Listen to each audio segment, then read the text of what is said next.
Hello everybody, welcome back to Dad's Real Long Stories. Today we are reading Nubby by Dan Richards. Do you guys have a special stuffy or stuffed animal? Maybe you can even ask your mom and dad if they had a special stuffy or a special blankie growing up. Well, Nubby is all about that, and let's read Nubby together right now. This book is awesome. And as always, if you like this book, please buy it, order it, support the author and publisher, get yourself a copy. Nubby, so Nubby is this guy, was done. He's done. There he is. He has been carried, buried, dropped, dragged, torn, chewed on, sat on, and even used as a nose wipe repeatedly. A bunny can only take so much.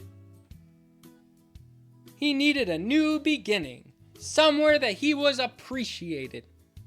That afternoon, while the rest of the house slept, Nubby ventured out into the great wide world.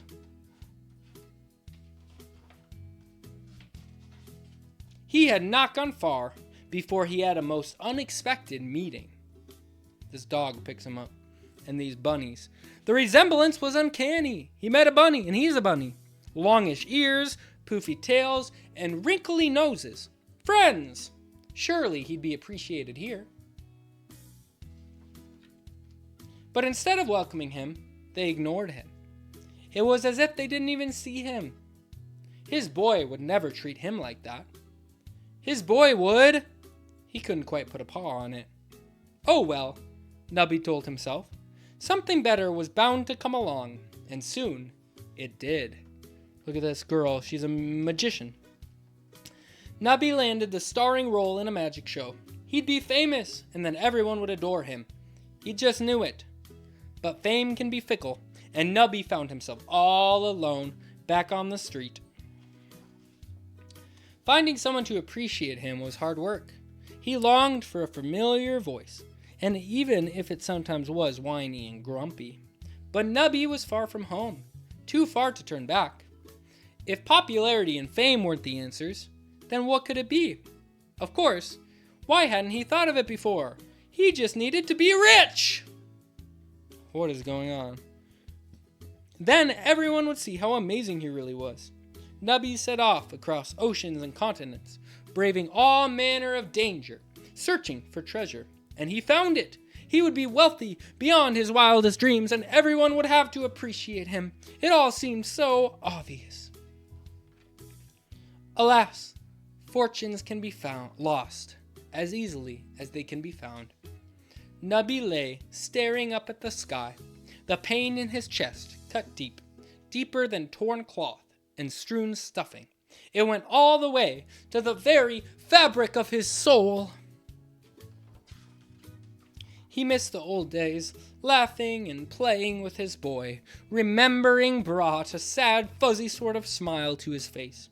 Back then, his life had been... What had it been? Splat! It had been messy and loud and unruly, but it had been close and unspoken and real. If only he could go back. If only it wasn't too late. And then he made a startling discovery. A life-changing discovery. A discovery worth all the pain and loneliness and heartache that he had endured. What do you think his discovery is? Nubby pulled himself up, found a ride, and hurried. Back home! He got back to his boy. Nubby was still carried, buried, dropped, dragged, torn, worn, chewed on, sat on, and even used as a nose wipe. But now he barely noticed. He was too busy being nuzzled, snuggled, cuddled, clutched, bathed, bundled, squeezed, smooched, and utterly adored. Repeatedly, just like he had always been, only now he cherished every moment of it. And that made all the difference. There's Nubby's trip. He went here, all around, back to his boy, back to where he had love. Thank you guys so much for reading Nubby with me, and I'll see you guys next time on Dad Drew Along Stories. And be nice to your toys, guys. Be nice. No nose wipe toys, okay?